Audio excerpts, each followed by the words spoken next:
عشیرەتی زەنگەنە، مێژوویەکی پڕشکۆ. زەنگەنە یەکێکە لە هۆزە کۆن و ناودارەکانی کوردستان و نیشتیمانی بنەڕەتیان بریتیە لە کرماشان و ناوچەکانی دەوروبەری. ناوی هۆزەکەش هەر لە دۆڵێکەوە هاتووە بە ناوی زەنگان کە دەکەوێتە ناوچەی کرماشان.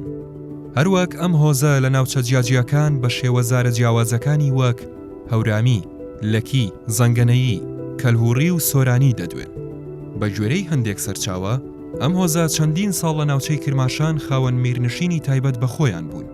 میرنشینەکە لە سەردەستی حسێن قوڵی خانی زەنگەنەدا دەمەزرێت و لە سەردەمی ئەمدا ئاوەدانی و بوژانەوە ڕوو لە ناوچەکە دەکات و دزی و جەردەیی کەم دەبێتەوە و ئەمان و هێمنی لە ناوچەکە دەچەسپێنێت.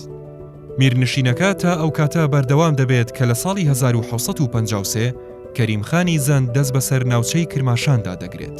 ئیدی گڵۆڵەی زەنگەنە لەو ناوچەیە دەکەوێتە لێژی و ناوچەی کرماشان جێدەهێڵن و ڕوو لە ناوچەکانی گەرمیان دەکەن. دوای ئەمە زەنگەنەکان لە گوندی قەیتولی ناحیەی قادرکەرام ئەمارەتێکدا دەمەزرێن و بۆ ماوەیەکی زۆر فەرمانڕەوایی ناوچەکە دەکەن.